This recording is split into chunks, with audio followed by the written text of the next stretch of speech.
Good morning. I love that. Good morning. We are going to begin together in song. Our song leaders are coming up. We're going to be singing number 1002, Comfort Me. It's in the teal hymnal, or the words are in your order of service. Please rise in body and spirit to sing together this morning.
Welcome to the Unitarian Society of Santa Barbara.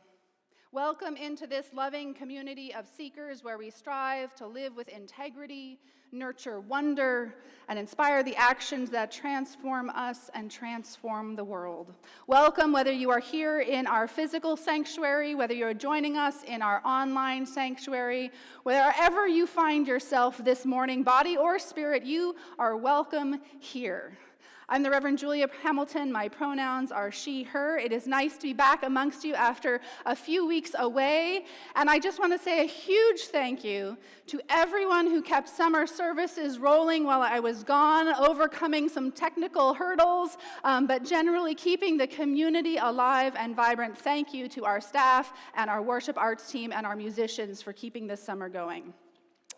We have a lot going on here at the Unitarian Society as we end the summer and head into fall. So if you are visiting with us and want to find out more, I encourage you to stop by our welcome table after the service or click the visitor link if you're joining us online so that we can stay in touch with you, invite you to things that happen beyond Sunday mornings. And if you are wanting to know more about the congregation next Sunday, on the second Sunday of every month, we have a newcomer orientation in the office right across the courtyard. And of course, if you've been coming for a while and you feel like this might be your home, your people, your place to journey through life with, we would love to welcome you into membership at any time. You can talk to Kira Watson at our membership table on any Sunday or send her an email if you have any questions. This Sunday, you are in for a treat. It is a very special Sunday. It is our Question Box Sunday. How many of you have never been to a Question Box Sunday before? Raise your hands. Okay. So what you're going to do is you're going to find in your order of service a note card that is blank, but not for long, because in the first half of the service, you are invited to think of a question that you might have for a minister, specifically this minister. And halfway through the service, we're going to have a time where music's going to play and the ushers are going to collect those questions. They're going to pass them up to me. And the second half of the service is going to be a conversation where we go through as many of them as we can. Now, I never get to all of them. But one of the reasons I love kicking off the season with a question box service is because you never know when those questions are going to turn up in a sermon later on in the year. Sometimes, most of them, in fact, are more than we can answer on any one Sunday. So if you want to write your name on the card with your question, that's fantastic because it allows me to follow up with you afterwards. I won't read the names aloud. The questions will be asked anonymously. And in that spirit of improvisation and fun, Matthew is going to be collaborating with me on some improvisational piano music for this service. I'm also going to get your help to help cue Matthew with some of the themes he's going to pick up musically during the service. So this is going to be a delightful Sunday. A couple of the things that are coming up in our community that I want to highlight. The first is that starting this Tuesday at 3 o'clock in Parish Hall, we have 2 Tuesdays of working on advanced care planning. If you are like me, this is one of those things you know you should do, but perhaps have put off. And so this provides an opportunity to be in community, to get your questions answered by folks from Hospice of Santa Barbara. I see Regina over there this morning who can also answer any questions. And the second Tuesday will be an opportunity to get your wishes notarized so that they can be on file with our medical care providers here in Santa Barbara. Advanced care planning is something that everyone should do at any age of life. So I really encourage you to take advantage of this opportunity for the next 2 Tuesdays. We also have coming up in August the Santa Barbara Pacific Pride Festival, and we are going to be having a table at Pride again this year. Yes? So if you would like to volunteer to take a shift at that table, talk to Kira Watson at the membership and welcome table. This is an opportunity to let people know there's a spiritual home here in Santa Barbara where everyone is welcomed in the fullness of who they are, and we are celebrated together. It's a lot of fun to be at the table at Pacific Pride, meet new folks. I encourage you to sign up for a shift. And finally, I want to give a shout out that one of the things that happens every fall is we start a new Connection Circle opportunity. These are our small groups that meet twice a month where you can go deeper into things than you can during coffee hour. If you haven't been to a Connection Circle or haven't been in a while, I really encourage you to sign up for a Connection Circle this fall. Keep an eye out on your inbox for a way to sign up for that. There's a lot going on in our lives and in the world, so I invite us now to take a breath, to settle ourselves wherever we are, to set aside our to-do lists for this next hour, and let the sound of the bell connect us.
Now, instead of the community greeting that is in your order of service, we're going to sing first, and then we're going to do our birthday blessing. So come on up. We're going to sing what might be a new hymn for some of you. It's number 343, A Fire, Mist, and a Planet.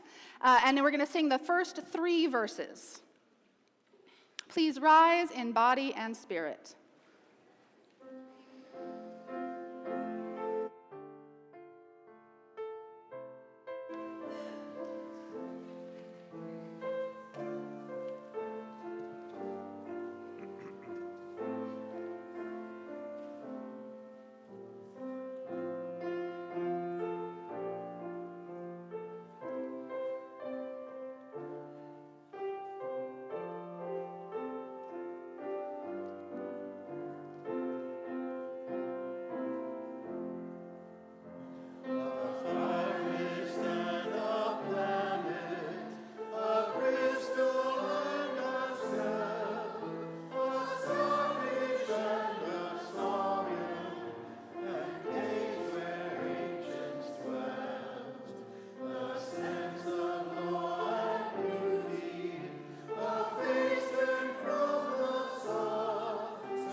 It is the first Sunday of August, and that means that we get to celebrate our birthday blessings this morning. So if you have an August birthday and you want to come up and let us send you some birthday care, come on up. I'm going to pass the microphone. You can say the day you were born, your name.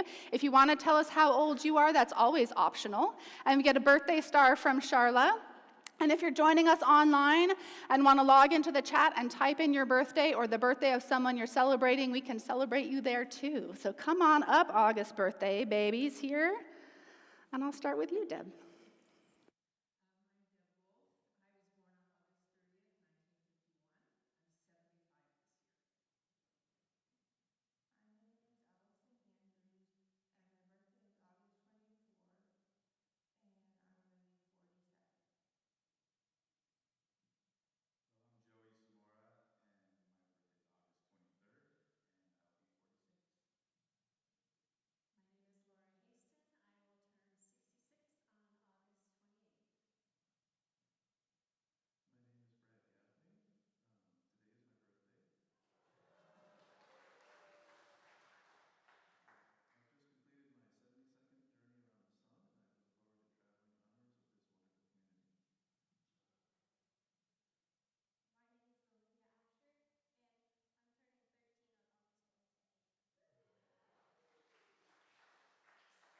Take a moment to send some love towards these folks who are celebrating their birthday this month, and may this coming year unfold for you with joy and wisdom. May your heart open to the wonder of the world. May you learn new and wonderful things.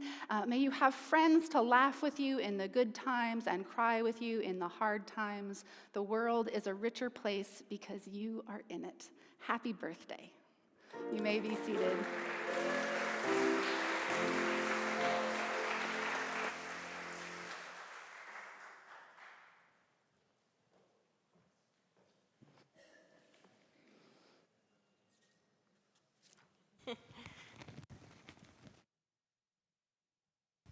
Good morning, everyone. For those of you who don't know me, I'm Charla Bergante. I'm the Director of Religious Exploration. My pronouns are she, her, and it is the time in our service where we share a story. And anyone who likes to sit up on the steps with Julia is welcome to come on up. And this service is all about questions. So I'm going to be reading the 3 questions based on a story by Leo Tolstoy. Hi, guys. Welcome. Okay. There once was a boy named Nikolai who sometimes felt uncertain about the right way to act. I want to be a good person, he told his friends, but I don't always know the best way to do that. Nikolai's friends understood and they wanted to help him. If only I could find the answers to my 3 questions, Nikolai continued, then I would always know what to do. When is the best time to do things? Who is the most important one? And what is the right thing to do? Good questions. Nikolai's friends considered his first question. Then Sonia the heron spoke. To know the best time to do things, one must plan in advance, she said. Gogol, the monkey, who had been rooting through some leaves to find something good to eat, said, you will know when to do things if you watch and pay close attention. Okay? Then Pushkin, the dog, who was just dozing off, rolled over and said, you can't pay attention to everything yourself. You need a pack to keep watch and help you decide when to do things. For example, Gogol, a coconut is about to fall on your head. Nikolai thought for a moment, then he asked his second question. Who is the most important one? Those who are closest to heaven, said Sonia, circling up into the sky. Those who know how to heal the sick, said Gogol, stroking his bruised noggin. Those who make the rules, growled Pushkin. Nikolai thought some more. Then he asked the third question. What is the right thing to do? Flying, said Sonia. Having fun all the time, laughed Gogol. Fighting, barked Pushkin right away. Then the boy thought for a long while. He loved his friends. He knew they were all trying their best to help him answer his questions, but their answers didn't seem quite right. Then an idea came to him. I know, he thought, I will ask Leo, the turtle. He has lived a very long time. Surely he will know the answers I'm looking for. Nikolai hiked up into the mountains where the old turtle lived all alone. When Nikolai arrived, he found Leo digging a garden. The turtle was old and digging was hard for him. I have 3 questions I came to ask your help, Nikolai said. When is the best time to do things? Who is the most important one? And what is the right thing to do? Leo listened carefully, but he only smiled. Then he went on with his digging. You must be tired, Nikolai said at last. Let me help you. The turtle gave him his shovel and thanked him. And because it was easier for a young boy to dig than it was for an old turtle, Nikolai kept on digging until the rows were finished. But just as he finished, the wind blew wildly and the rain burst from darkened clouds. As they moved toward the cottage for shelter, Nikolai suddenly heard a cry for help. Running down the path, he found a panda whose leg had been injured by a fallen tree. Carefully, Nikolai carried her into Leo's house and made a splint for her leg with a stick of bamboo. He must have been very strong. The storm raged on, banging at the doors and windows. The panda woke up. Where am I? She said. And where is my child? The boy ran out of the cottage and down the path. The roar of the storm was deafening, pushing against the howling wind and drenching rain. He ran farther into the forest, and there he found the panda's child, cold and shivering on the ground. The little panda was wet and scared, but alive.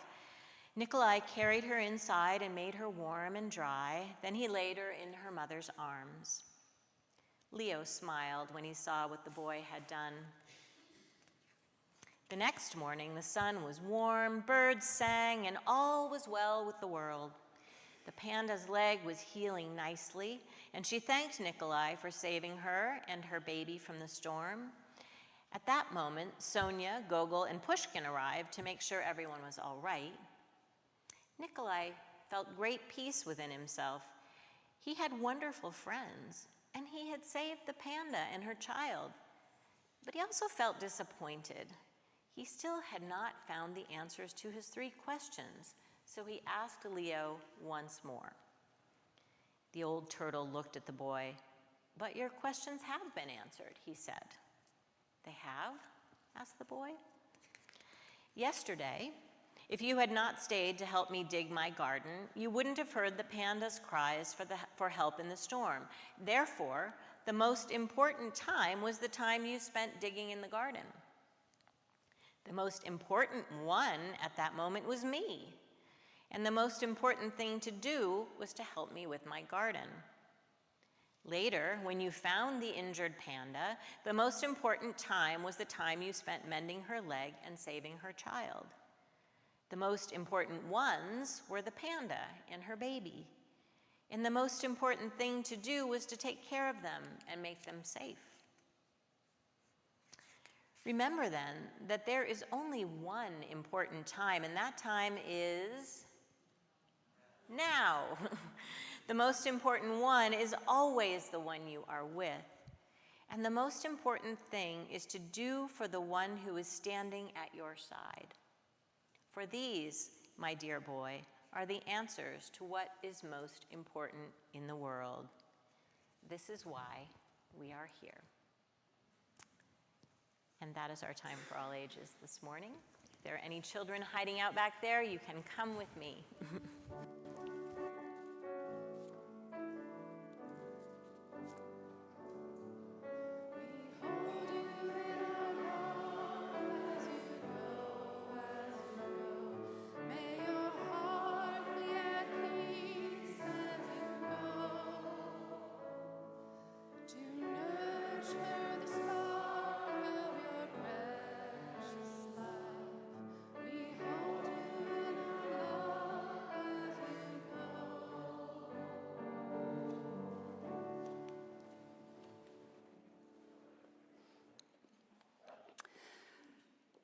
I have come to love the annual question box service that we're doing today.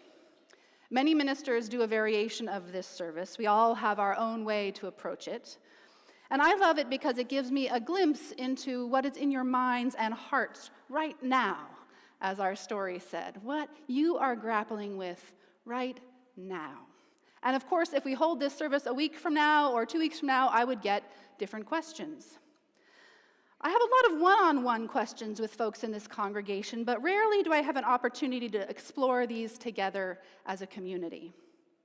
The service is fun and improvisational, but also deeply theologically meaningful within the context of our tradition. And so I wanted to talk just a little bit about that piece before we get into the questions themselves. You see, there's this old, kind of bittersweet Unitarian Universalist joke that maybe some of you have heard. It says that the way you run a Unitarian Universalist out of town is to burn a question mark on their lawn. I say it's bittersweet because there's something underlying this seemingly simple one-liner that is worth exploring together as we wonder what it means to be a faith of questions rather than answers. The joke is a comment about how, perhaps given our lack of answers, a question mark should be the symbol of Unitarian Universalism. But it also has this overlay of violence behind it. Because sometimes that act of asking questions can be dangerous. And sometimes people react badly to uncertainty.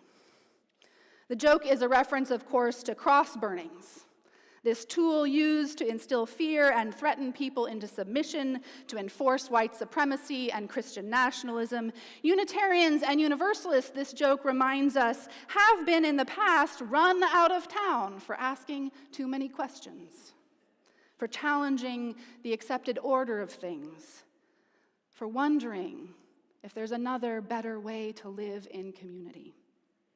The congregation I grew up in, New Orleans, was firebombed during the Civil Rights Movement, for example.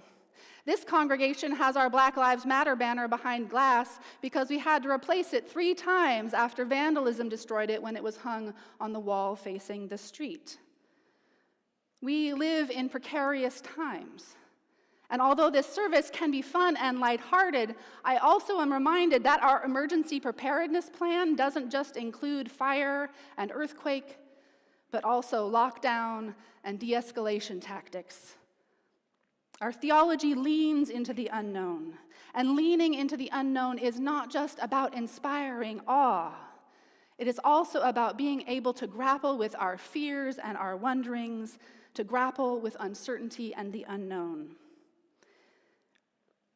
When a faith questions the assumptions of the status quo, it can be considered heresy. And sometimes people react in violent ways. So although this burning question mark is just a joke, it points to something deeper. Uncertainty can be a gift because it leads to wonder. And as our mission statement says, nurturing wonder is one of our core projects here at the Unitarian Society. So let us this morning embrace wonder as a spiritual practice in the face of suffering and fear. Let it lead us toward joy and delight. A good question doesn't solve the problems of the world, but it can create a space where we wonder together about the answers.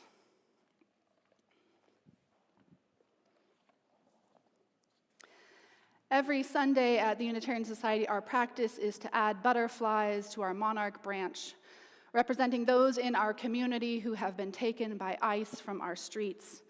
During the month of July, we've added 5 butterflies symbolically for the folks who've been taken from our community. Next Sunday, I will be updating the branch with a complete total for the month of July. But this Sunday, we are going to add another 5 butterflies to represent those folks who we grieve, those families and friends whose lives have been disrupted, and our commitment to bear witness until this violence against our neighbors ends. We will ring our bull gong 5 times.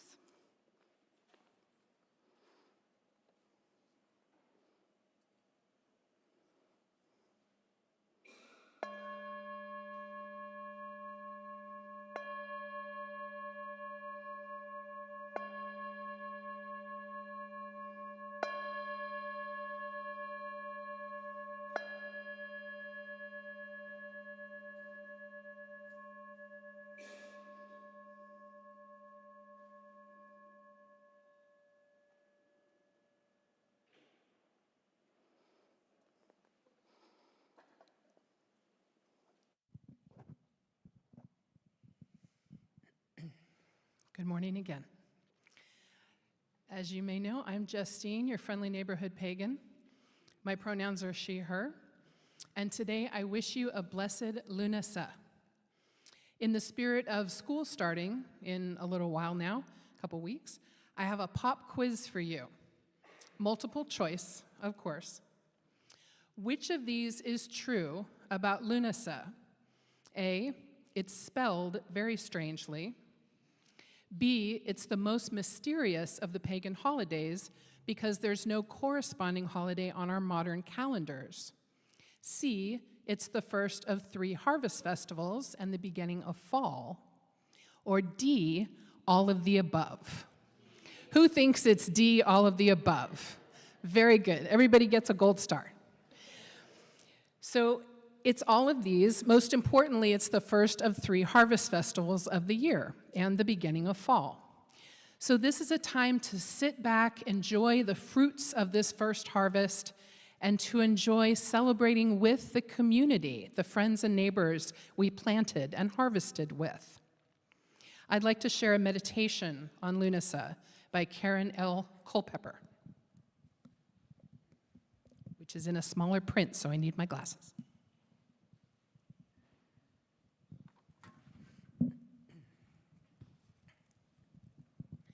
Our labor of love has spread like the brilliance of dandelions.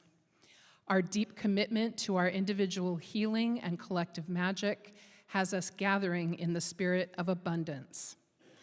Come harvest your share of the community bounty. Share in the sweetness and nourishment that has been cultivated. May we find new ways to move courageously from our heart spaces with compassion, playfulness, and truth-speaking. May our words be medicine, and may our actions be rituals in motion. As we dance in the fullness of this harvest, let us stay in step with our shadow, bow and sway our deep gratitude to the unwavering planet which we live upon. Oh, dear Mother, please forgive us. May we turn our grateful gaze and healing intentions towards you.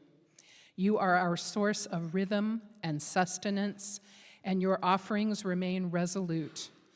In the presence of immeasurable and unimaginable harm, you bless us still.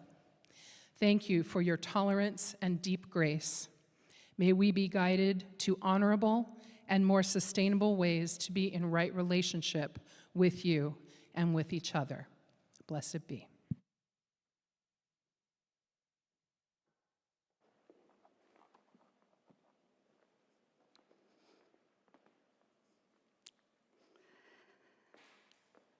So now is the time I'm going to ask the ushers to come forward and collect the questions. So if you haven't written a question yet, you've got just a few minutes to finish up, but we're going to start up here and we're going to pass the baskets, put the questions in the baskets.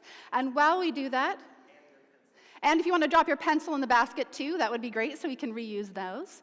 And while we do that, Matthew is going to play an improvisation, but to get some creative energy flowing, I'm going to ask you to shout out a mood, a suggestion for Matthew of something that you would call a mood or a tone or an idea that he can use as the seed of his improvisation. Just shout out some ideas. Curiosity is one. Celebration is one. Joy is one. Anxiety is one. Laughter is one. Matthew, any of these sparking some creativity? Which one do you want to go with? Joy. All right, take it away.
Going to ask the ushers to bring the questions up here to me. Thank you. If you have any ones, you can hand it to Gary as he walks by. Bring them on up here, Gary. Thank you. It's not a raffle, Gary. He was going to pick a winner. They're all winners, Gary. All questions are winners.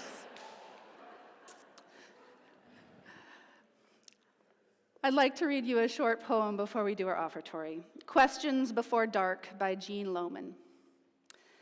Day ends, and before sleep, when the sky dies down, consider your altered state.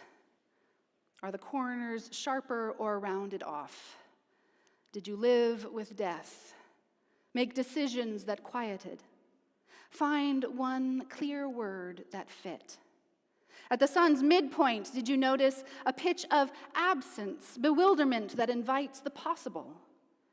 What did you learn from things you dropped and picked up and dropped again?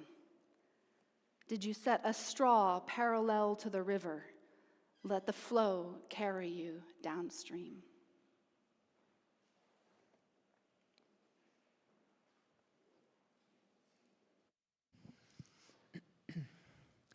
As you may know, every month we share a portion of our collection plate with organizations who are living our values in the world. Our August outreach offering is a threesome: Pacific Pride Foundation, PFLAG Santa Barbara, and Santa Barbara Transgender Advocacy Network.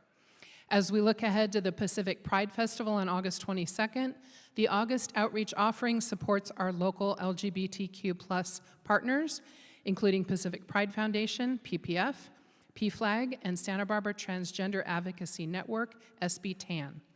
These organizations provide service and advocacy for the gay and transgender community, which come at a time of great need and vulnerability in our local and wider communities.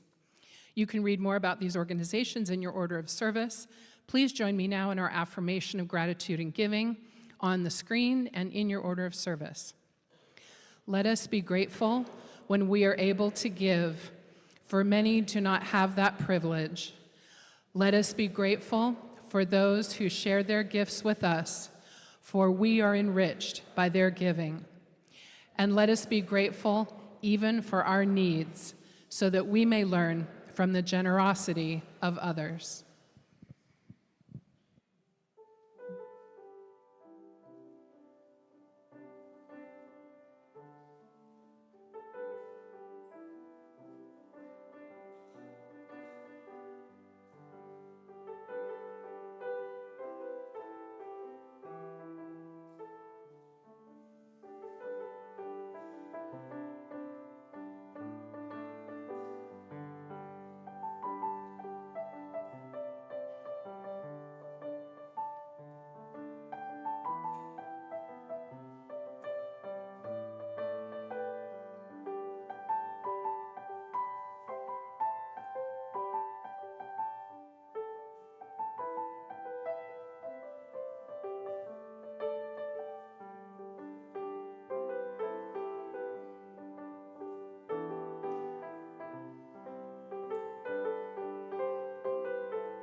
All right, well, I have started to sort through these, and I am going to just take a quick minute to make sure I put them all in order. I am no way going to be able to get to all of them. But one of the things that we do with our questions is we talk about them in our worship arts team. So all of your questions, whether or not they get read this morning or not, will be read and will make their way into the conversations we have about our Sunday morning services, and how we as a community wrestle with these questions in meaningful ways together. So I'm just going to put them all here so I can flip through them. And I've noticed some themes already. These are blank ones here. Just a second. Maybe next time I need a helper on Question Box Sunday. One of the questions that seems to come up over and over again, that I've read several variations of, that I'm going to start off with, that I am kind of feeling as I sort through these, is how do we deal with the overwhelm? How do we deal with having so many different things to spend our attention, our time, our resources, our spirits engaging? I saw quite a few variations of that question in the question box, so I thought I'd start with that one. There's a couple of different variations. One is as a person and as a community. So as a person, and I can only answer for myself because I think all of you will have ways that you answer these questions. So one of the reasons we do this is to prompt you to think about how you would answer this and talk about it at coffee hour. But one of the ways that I discern where do I spend my time and energy is that intersection of, maybe you've heard this concept before, kind of three different things. What makes you come alive? What pulls you? What motivates you? What inspires you? What excites you? What issues are you drawn towards? That's the first part of the question. The second part of the question is, what does the world need? Is what makes you come alive something that is necessary in the world, or is it all just you? You know, eating chocolate pudding may be something that I enjoy tremendously, but it's not necessarily fulfilling a need in the wider world, right? So what makes you come alive? What are the needs of the world? And the third question, which I think is very important both as a congregation and as an individual, is what are the skills that you can bring into that work? So there are some things that I find very interesting, things that the world may need, but I have no skill or capacity to be able to influence or address. I might read about them in the newspaper, I might follow them with interest, but when I think about the work that I have and how I make choices about where I spend my time, I try to think about those three things. What excites me and brings me energy? Because if you're not excited about it, if you're not interested in it, you might go strong, but then it'll kind of taper off. What does the world need? And where do I have the skills and capacity to begin to engage and give something to the question? And I think you can do that discernment individually, but we can also do that as a congregation. When we look at the things that we work on together, the things we have statements of immediate witness, or actions of conscience about, when we go out into the world on marches or demonstrations or write letters, it's that process of discerning what do we as a congregation care about, what are we passionate about, what are the things we see needing in the world, and what do we as a congregation have that we can put into the work, right? What are the skills and resources that we can offer up? So we can use those three questions as a way of understanding our congregational work as well as our individual work. So that's my answer for how I figure out how to navigate the overwhelming list of things that we could possibly do. A corollary, how wide do you see our church without walls extend? Nationally, internationally, how big do we want to make it? We use this phrase a lot, a church without walls, which has become even more true as we've become multi-platform. So those of you who are joining us online every Sunday, we acknowledge there are people with us who are not in the room with us, right? And so sometimes we think of our church without walls meaning a congregation that can extend anywhere in the world. There's this opportunity sometimes when you look on the back end to see where people are watching from, and I see people pop up all over the place. Sometimes when you're traveling, sometimes you have friends or family, sometimes it's people who've been here who've moved away. So we do have a congregation that spans quite a large geographical radius. But also, what is our sphere of influence? How far do we reach out and collaborate and connect with other Unitarian Universalists in other places, with other Unitarian Universalists internationally? We have sometimes collaborated with folks in Eastern Europe or in India to talk about what Unitarian Universalism looks like in other ways. I would say one of my answers to how wide our church without walls extends comes out of you all. right? It comes out of what you bring in, the relationships you bring into the room and then share.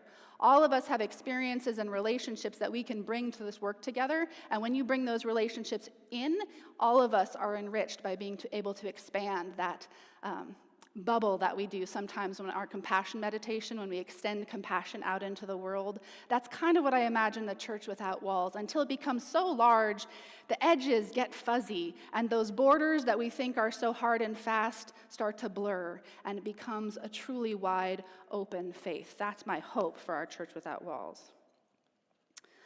All right. When truth is under systemic attack, how can one keep the search for truth joyful and not just a struggle against falsehood? I hear that landing with some of you out there, right? It can feel incredibly dispiriting out there right now to see this increasingly difficult discernment of what is true and what is not. And I can't talk about this without mentioning artificial intelligence and the role of AI that is accelerating in our communities and our experiences, making it even harder to discern what's true and what's not. I just read an article about Google having expanded a program that they rolled back real quick when they got a lot of feedback to allow people to alter Google Earth images and create things that aren't there that look incredibly realistic.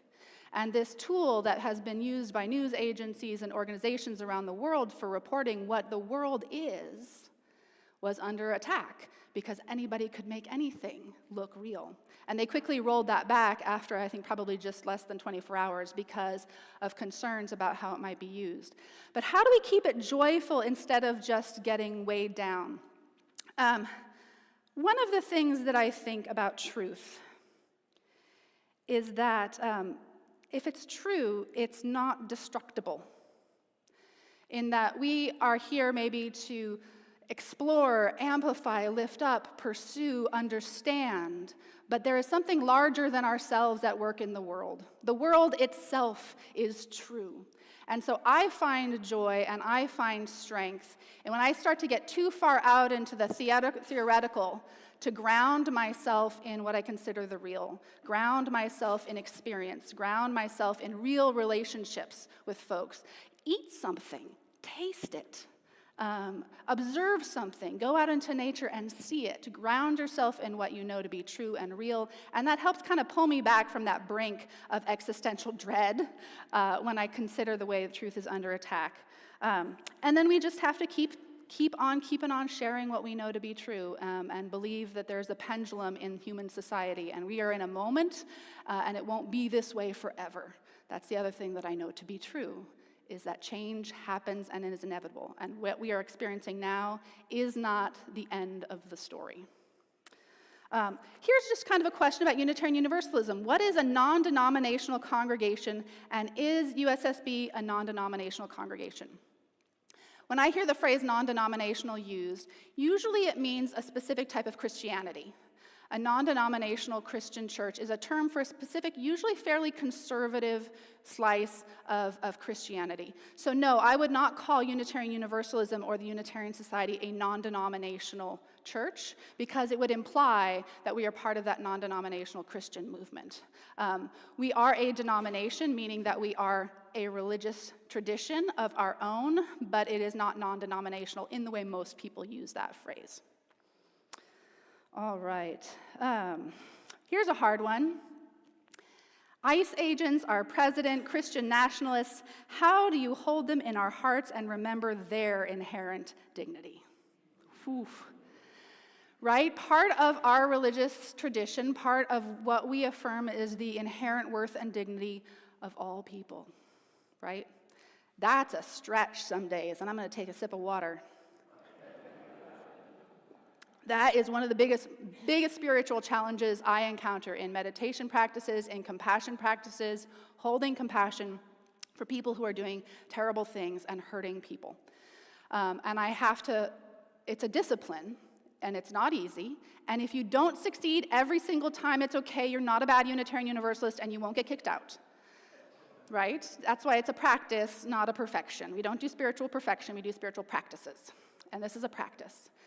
And it's remembering that the actions that people take, the things that they do, are never the sum total of who they are. Even if they are the very worst actions and very worst things I can think of, there is always, always more to every human being than I will ever know. And so for me, I ground my compassion practice in that unknown. I don't have to name them good. I don't have to affirm their presence in the world even. But I can affirm there are things about them that I don't know, and I can hold that unknown space in compassion. That's how I manage it sometimes when I'm having a hard time extending compassion to people who are doing terrible things in the world. Besides lighting of the chalice, what are some of the rituals that Unitarians, Universalists can do outside of Sunday? So actually, I'm going to use this as a little bit of a musical improvisation because I am wondering, what does a chalice lighting feel like musically, Matthew?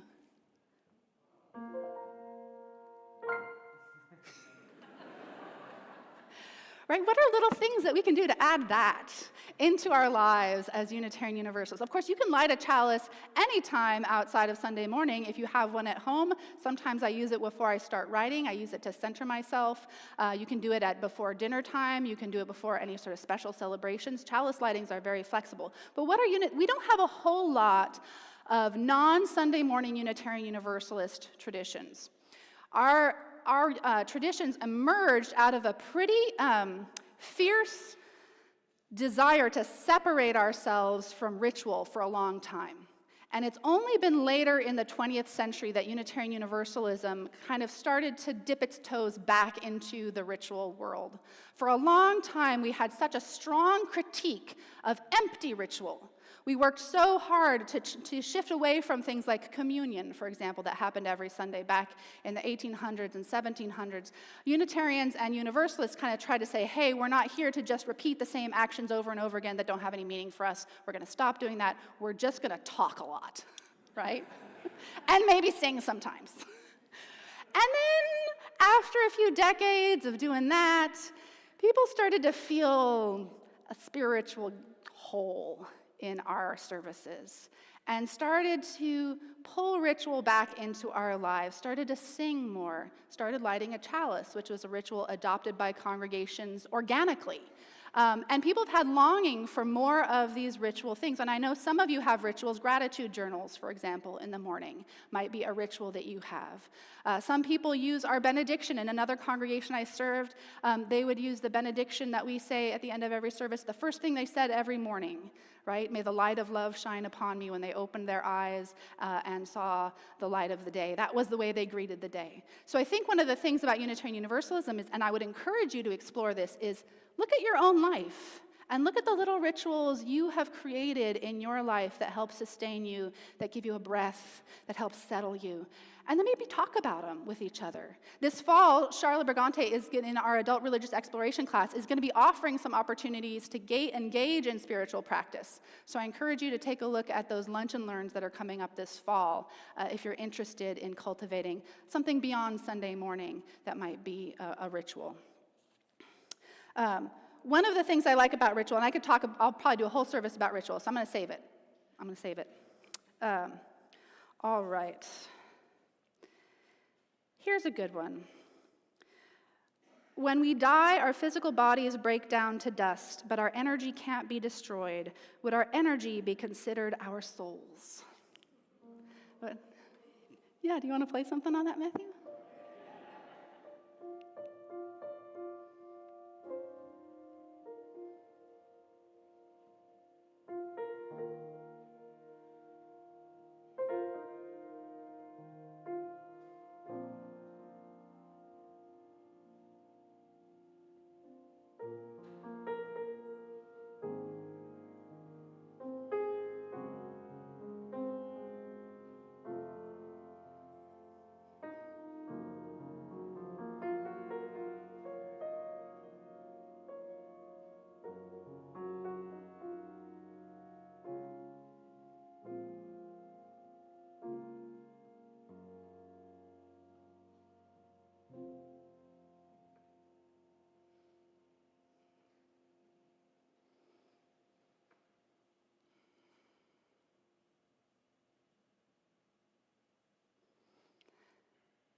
So we were all just changed there.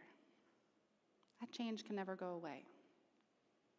Who you are now is not who you were before Matthew played that. I believe that's true about the world and every person who lives in it. The energy that they bring into the world stays. And I don't know how, I don't know in what way. I am agnostic about what happens after we die. I don't know, I don't claim to know. But what I do know is that every single person who lives brings an energy into the world that may transform, but will eternally change the world.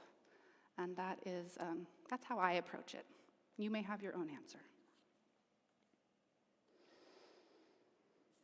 All right.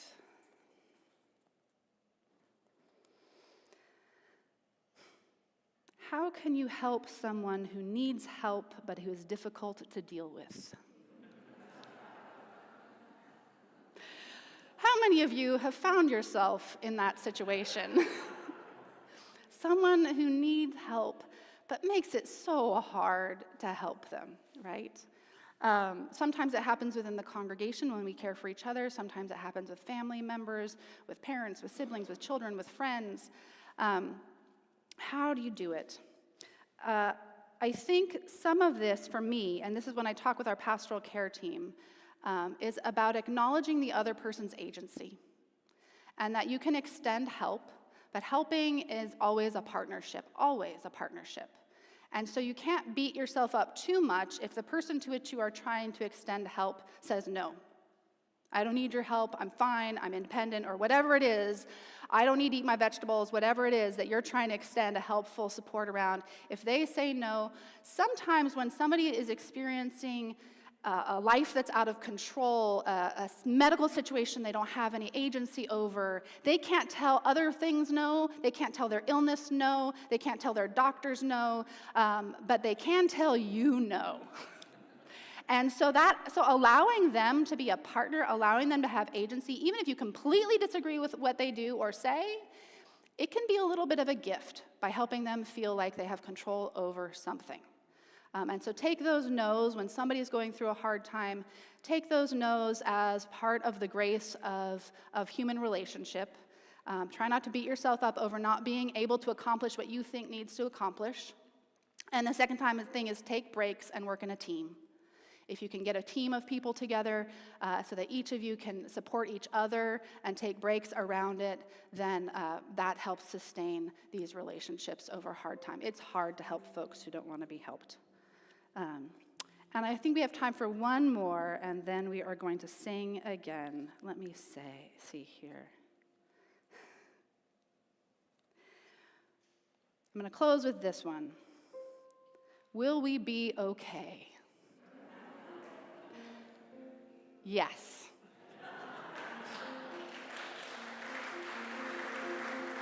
We will. Not all the time, not every day, and unfortunately, some of us are going to be more okay than others, and those of us who are more okay have to help out the folks who are less okay, like the Tolstoy story. But as a mentor of mine when I was in divinity school had taped to her door, it'll be all right in the end. If it's not all right, it's not the end. And that's where I leave you.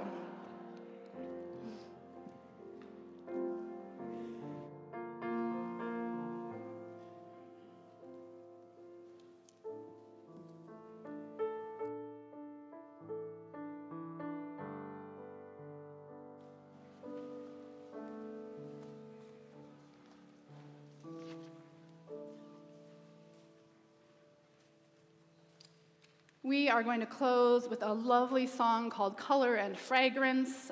Please rise in body and spirit. This may be new, but you'll pick it up as we go along. And if you want to sway a little bit as you sing, that's fine too.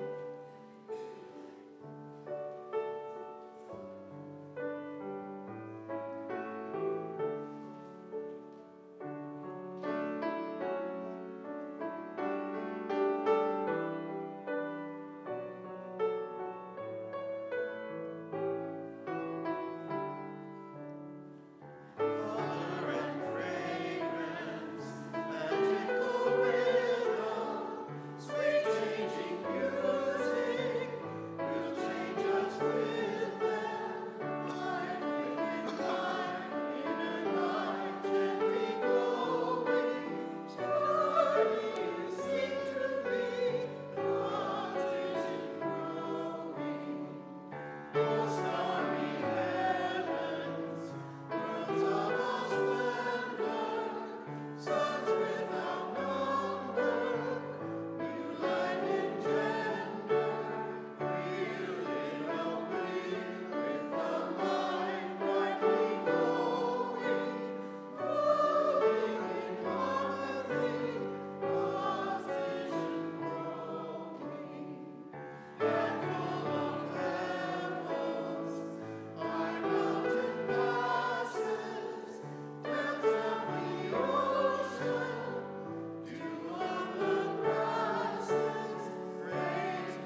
That song was written by Norbert Chopek, who is also the author of our Flower Communion that we celebrate in June. If you'd like to stay where you are, maybe take hands with someone near you or hold your hands open if you prefer, wherever you are, however you get connected to that larger life that moves through us. And as you go out into this beautiful and heartbreaking world, may the light of love shine upon you, out from within you, be gracious unto you, and bring you peace. For this is the day we are given. Let us rejoice and be glad in it. And let us call out a blessing.